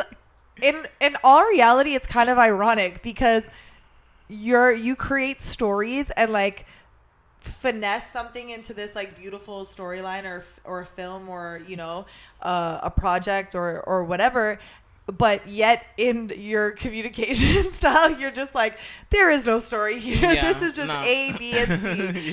So that's kind of ironic, actually. I don't warm you up first, you know. There's no foreplay involved. It's just straight to the point. Oh my gosh, so funny. Okay, so you kind of touched on what's next for you. Tell me a little bit before we're gonna do the this or that game, because I want to ask some I want to ask some fun questions. But tell me what's next for you. I know that you said that you're working on, you know, you're writing and you're working on a project right now, but, like, what's next for you, like, in the immediate, and what do you envision coming up? What's next for me in the immediate is I'm working on my first film, my first feature-length film. I'm also working on like a TV show for like a network. I'm writing and directing it. It's a new show in development, so I've got a writing partner that we're working for. But yeah, which is dope. So it's my first like network. Like I'm writing and directing. So I'm That's part what of I the was whole just development gonna. thing. I was sorry to interrupt you. I was just gonna say, being a director, I don't know a lot, but being a director, does that mean you have to be a skilled writer as well? Or No, because there's directors. Yeah. A writer and a director are two different things. Yeah. I just happen to do both. There are some directors that write, and there are some writers that direct. Yeah. But there are also writers that just write, and there's directors that just direct. And they align with someone who sees their vision. Yeah. Exactly. You know, like Spike Lee is a writer director, but he hasn't written every movie that he's directed. You know what I'm saying? So for you, sorry I cut you off. So for you, you're working with a writer. Yeah. You're writing as well. Yeah. A writing comrade, of mine. Comrade, like I'm a communist, but you know what I'm saying. Hilarious. A writing a homie, colleague. a writing colleague. There you go. That's the word. Homie works. Yeah, a writing homie of mine. She thought of an idea for a show, pitched it to this network that I can't really say just yet, but pitched it to the network. They loved it. They greenlit it, as we say. Like when somebody says, yeah, it's a go in the industry, we say it's greenlit. They greenlit it, put it into development. She brought me on as a co-writer. So we have developed this show exciting. And we've written it together. And I'm going to be directing half of the episodes. That's super exciting. So yeah, so I'm still working on that. And then, yeah, like I said, my TV show and the movies. Long term. Just TV show and movies. That's it. Just some TV show and some movies. Yeah, and I've got a couple other TV shows that I'm developing and things like that. I'm working on a short film currently. Long term for me is, wow. I mean, you know what? Really and truly, what is long term for me is I want to own a night of primetime television. Wow. Meaning, you see how like Thursday nights belongs to Shonda Rhimes. It's dwindling. I'm a fan. It's dwindling down now because she's now moved. She's got to deal with Netflix, and so like her first show at Netflix is that show Bridgerton. But she's owned Thursday night on primetime television because she's had Grey's Anatomy, Grey's Anatomy, Scandal, Station 19, Station 19, Private Practice, bunch of shows. She owns it. That's her night. Everybody knows Thursday night belongs to Shonda. And yeah, I would love to own a night of primetime television because I'm a TV junkie. Like I love movies, but I'm a TV junkie. Like I've spent my entire life in front of the TV. My mom, when I was a kid, because my mom was 21 when I was born, and she loved soap operas, every soap opera, and she loved like murder mysteries. So we watched like Perry Mason, really old black and white show, Matlock, Murder She Wrote. Murder She Wrote. Murder She Wrote, and then as I grew up, I developed a taste for like all the other like law, criminal shows. So like Law and Order is the what's the one with Horatio Kane? CSI, all the CSIs. See, I took my glasses like Horatio. All the CSIs and Criminal Minds, and I'm a very big fan of like murder mysteries and like whodunit and like thrillers and suspenses and all that on TV. And I love like to see the progression of the storyline. I love following TV. I love following characters like a world. Like movies are cool, but they're so like they end. You know what I mean? See, I'm the same way. I tell your girl that all the time. I like to watch a show that has like 7 seasons and 20 episodes a season. They say it doesn't have legs in the TV world. Like when you're pitching a new show to like a network and stuff, so you're obviously you're pitching like the first season. Here's what's happening, but they like shows that have legs. So does the show have legs? Meaning, can the premise carry on for 5, 6 seasons and so on and so forth? And I love that world. You know what I mean? I'm a big TV buff, so I love, now I watch things like, I'm a big fan of Ryan Murphy. Ryan Murphy, he's a co-creator of American Horror Story. Okay. Also co-creators of American Crime Story. So the American Crime Story is an anthology series. So the first season was People versus O.J. Simpson. Then the second season was the assassination of Gianni Versace. But they've done shows like Nip Tuck, Scream Queens. current show called Pose. Okay. Like those sound more familiar. Yeah. He's the man. You know what I mean? Ryan Murphy and Bradley Falk. They're the partners. Mm-hmm. They're the duo, and they create gold, man. And and I aspire to be like them. Like they own FX. Like the FX Next Networks, all those shows run on FX, you know? So that's the long term goal for me. Yeah, hopefully we'll have a director of Cazhhmere. You know what I mean? I want to have like, remember TV? On Fox when it was like Martin, then Living Single, and then New York Undercover, back. like back to back. That's my goal. I want to have like a bunch of shows that just go back to back on a network. That's the show, right? New York Undercover. New York Undercover is the best show ever, man. We tried to watch it once on YouTube, and it was just pixelated, horrible conversion. They need to like put those out on like some sort of streaming platform. That's a show I would watch on a streaming platform again. New York Undercover. Ooh, the music. Remember how at the club they had all the artists? Every episode there was a different artist. Yeah. Like.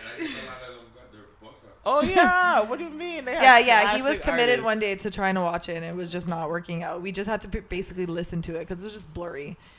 Okay, so that's the long term. That's the long term, like that's the long term. Yeah. You know, I aspire to be like Tyler Perry. You know what's funny? I remember for years people would ask me like, who are my role models? You know, and first always my mother, always Oprah. That's kind of changed now, to be honest with you. You know what I mean? But Oprah, she's still an aspiration. You know what I'm saying?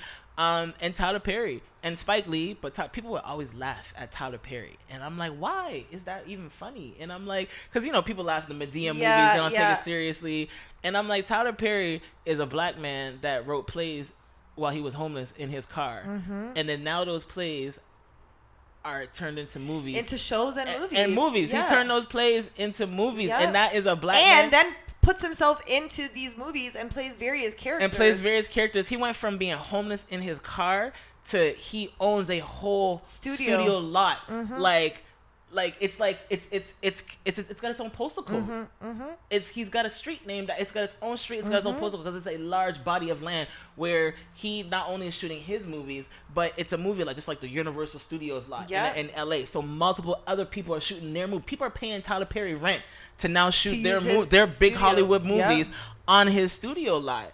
And I'm like, and I knew that's where he was gonna get to because I'm like, this is at the time Tyler Perry, even though the Medea movies are comedy, whatever, take him seriously when you're not, but he was a black man that could walk into a Hollywood studio and be like, here's my new movie, no questions asked, boom, bap. And then he turned that into hiring black actors that were never getting jobs, that were never getting gigs on other movies in Hollywood. They weren't black crew members. He was hiring black stylists, like putting people on. You know how many actors now have careers because they got their first break in something that Tyler Perry did, and then now he moved on to make TV shows. He makes family sitcoms. He's got his own soap operas. He's got his own drama shows. You know what I mean? All these different TV shows, and he's doing movies, and now he owns a Hollywood lot. And you guys think that's something to laugh at when somebody says I aspire to be like Tyler Perry? I'm like, you guys are stupid. Don't worry, you'll see. Now everybody's on it. Now everybody's on Tyler Perry. They're like, oh man, Tyler Perry is goals. I'm like, Tyler Perry been goals for me. You know, because I aspire to do that. It's your world. It's your realm. So it's something that you understood differently than I guess a lot of other people. I'm gonna play this or that with you. Let's do it. Let's try it out. Where do we want to go? How about you pick that? How about you pick a card to start us out? I'll read it to you. You just pull it out. Okay. All right. Let's see. Oops. All right. Would you prefer to have? This is funny after the direct questions. Would you prefer to have what you're always thinking visible for everyone to see, or would you prefer to have everything you do live streamed? Being such a direct person and all. So, everything I think or everything I do? Everything that you're thinking would be visible for everyone to like read, like or a bubble. Everything I'm doing. Or have everything you do constantly live streamed, like you're on Big Brother every day, all day. Nah, I'd rather have everything I do be live streamed than what I think. Why? Because it's cinematic? No, because my life is lit. I'm glad I'm part of it. All right, let's try another one. Let's see where we're at. I like that one.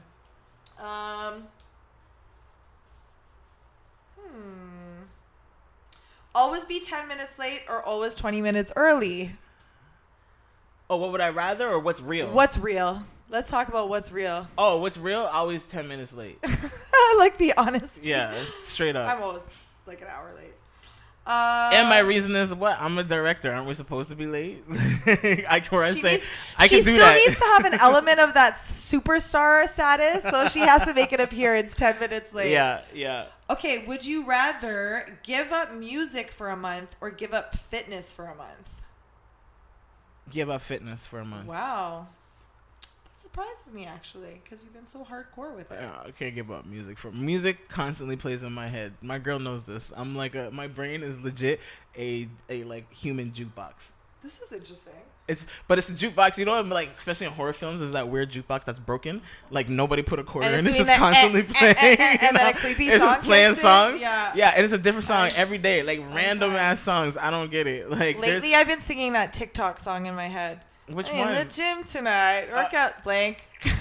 I heard kids singing it on the street yesterday. I was like, this is not appropriate. Yeah. No, it's like I think it comes with the fact that I kind of think that my movie is really like the Truman Show. Like it's a movie at all times. So there's always theme music and the score is playing. Now always. The live stream response makes sense. Yeah. Okay. This is always the quirky one. Would you rather a massage with peanut butter or with maple syrup?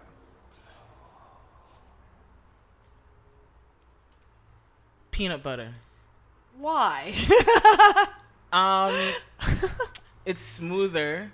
I feel like maple syrup, it's thick and sticky, so it'd be hard to like use to like rub. Yeah, you'd just be like. But peanut butter is nice and smooth. You know what I mean? So you can can rub it all. Yeah. And if it's chunky peanut butter, your skin will get exfoliated. That's what Maria said too. Some good exfoliant. Yeah, exactly.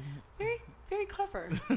All right, this one's an interesting one because like I know you and I know what you wear a lot. So would you rather never wear pants, or would you rather never wear shorts?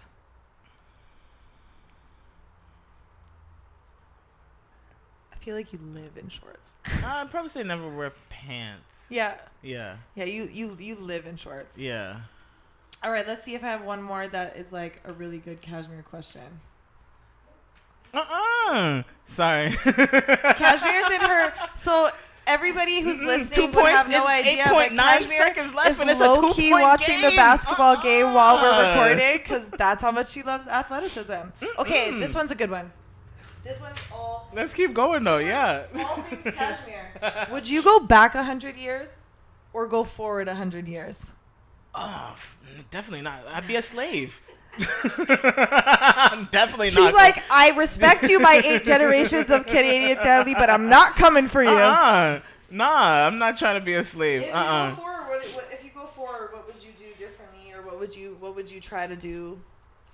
If I went forward? Yeah, if you went forward, what would be something? I'd probably somehow use my knowledge of the past to my advantage so that I'm rich somehow. I like that. You know what I mean? Yeah. I don't know how.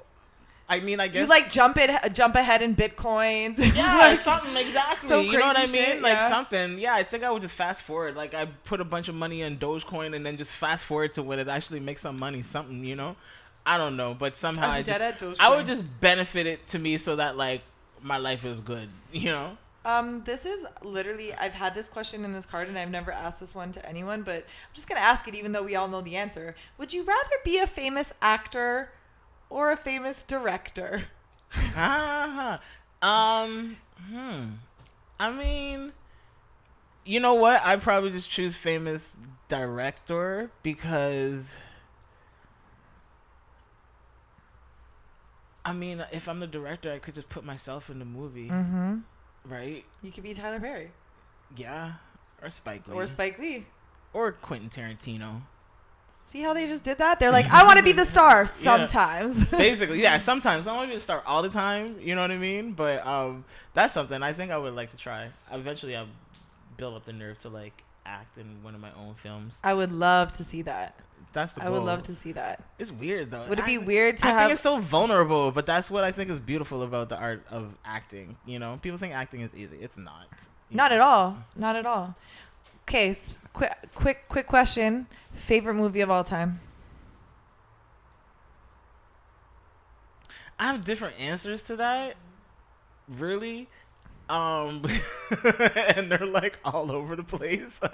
That is so funny. I can tell you my top 3. Okay, give me top 3. Gone with the Wind. Wow, didn't expect that. Pretty Woman. Malcolm X, or it's just called X. Yeah. Do the Right Thing, honorable mention. Yeah.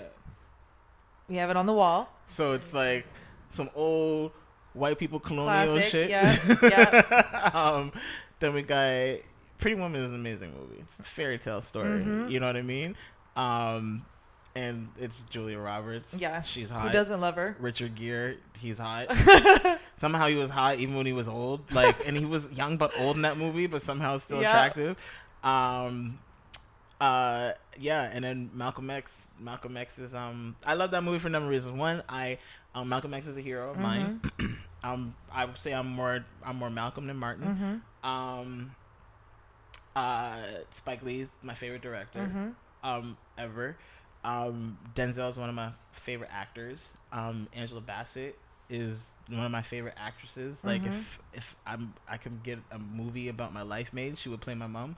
Like, you know, that's good. I like that. You know, it's an amazing film. You know what I mean? Like it's amazing film. Like if you haven't watched Malcolm X, or you haven't watched it for I a long actually time, haven't. I need to watch it. It's beautiful. It's such an amazing, like it's so cinematically done. Malcolm X, like Denzel Washington, like he became Malcolm X. You know what I mean? In that film.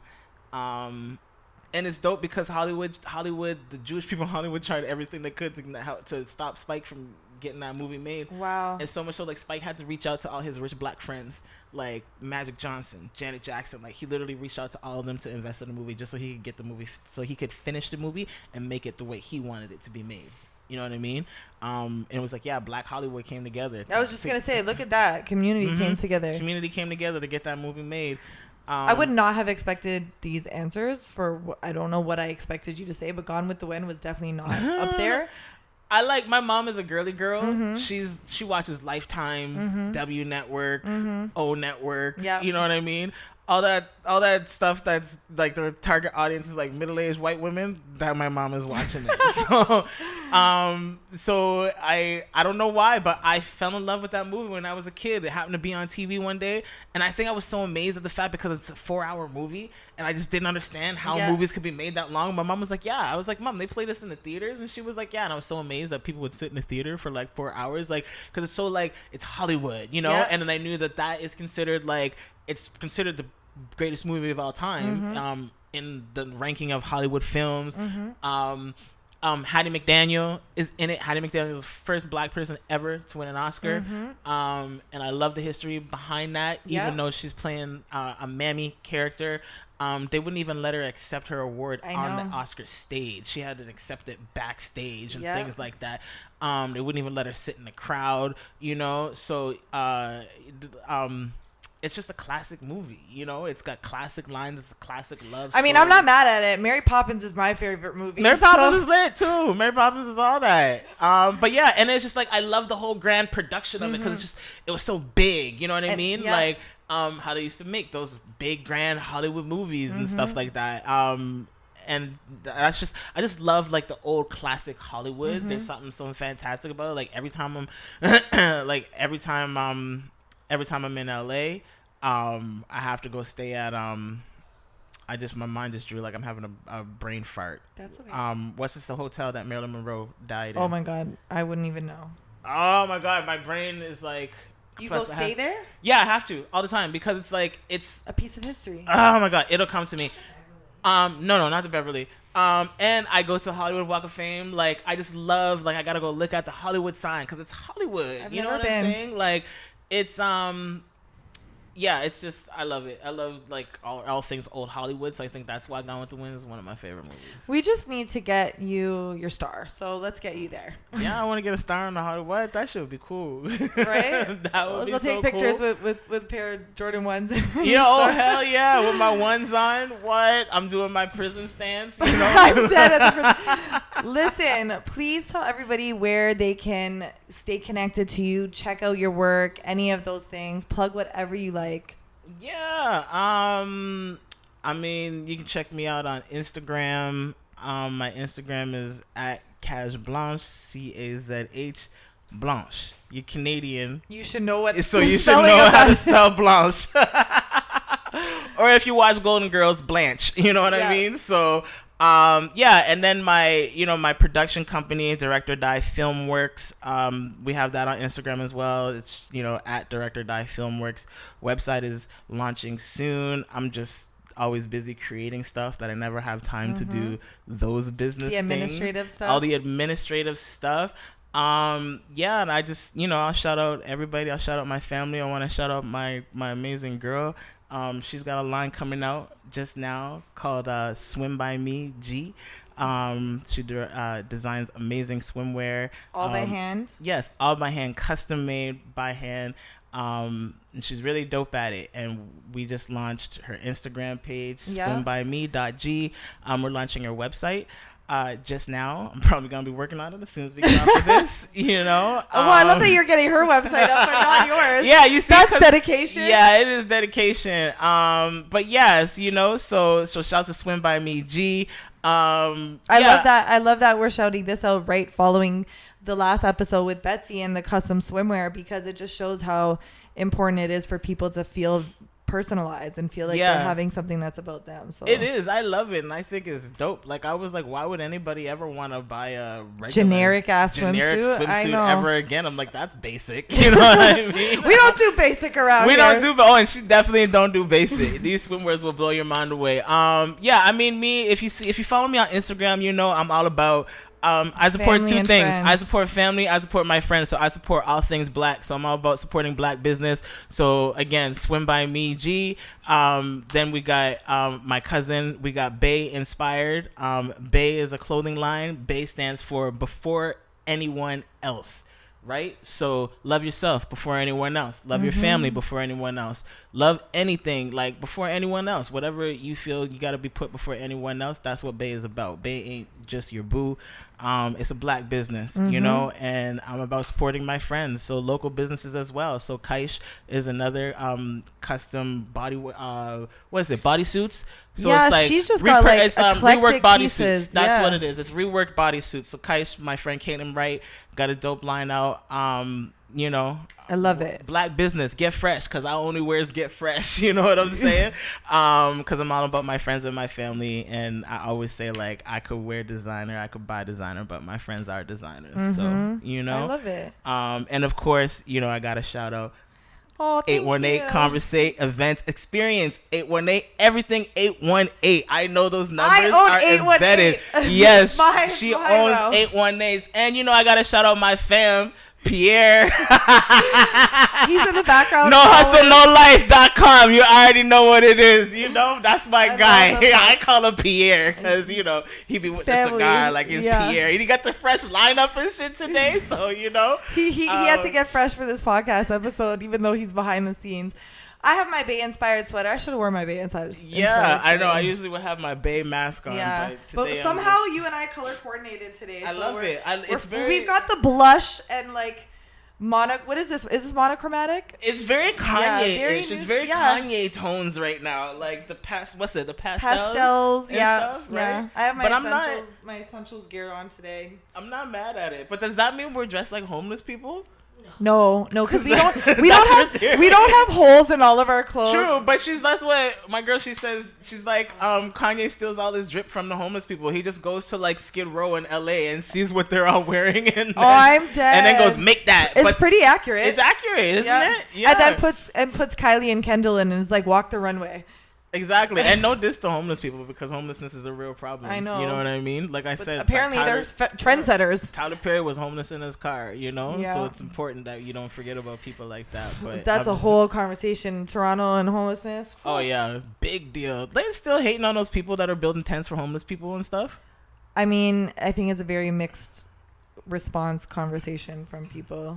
I don't know. It's a very challenging conversation. We'll talk about that on another episode. Dougie. Yeah. Free the people, Dougie. Thank you so much. Thank you. I was so excited to do this episode because you have been listening since day one and supporting since day one. So it meant a lot to me to be able to sit down with you. And it's funny because every time I have these conversations with people, because I get to sit down with people I know and I love and I'm proud of and inspired by, I always plan to have this like really thought out, list of questions, but the conversation just is always so organic. So I love it. So this was such a great conversation because I learned things about you that I didn't know before, today. So thank you so much. For those listening, you can always check out a new episode on Instagram at 818 and Conversate. There's links to all the major platforms. We're on Apple Podcasts. We're on Spotify podcast, iHeartRadio, and everything. But if you'd love to watch an episode, please check it out on YouTube, and you can be a part of the experience and know why we're laughing sometimes. We look good, so watch us. Yeah, we look good. You can see if we're Shouts to my baby. She dressed me today. Shout out to Feta for making an appearance. He's kind of getting over this episode right now, so we're gonna wrap it up. Oh yeah, go follow Feta too. Feta the THA Frenchie. Make sure you go follow Feta. He's trying to get Instagram famous, and he's real cute, and he needs a girl. So he's like, wrap this episode up, Mom. I need to go outside. But right? Thank you so much, everybody, for listening. Thank you for Keith being in the background and the support in the room. I'm proud of you, Nadine. Oh, thank you. But this is the episode 6, and we're done. Thank you so much. I always say Nadine, but it's Nadine. Nadine. And don't get it twisted, you guys. 818 and Conversate. This is episode 6. Thank you. Yeah. I'm the best passenger ever. No, I'm joking. Pierre was the best passenger.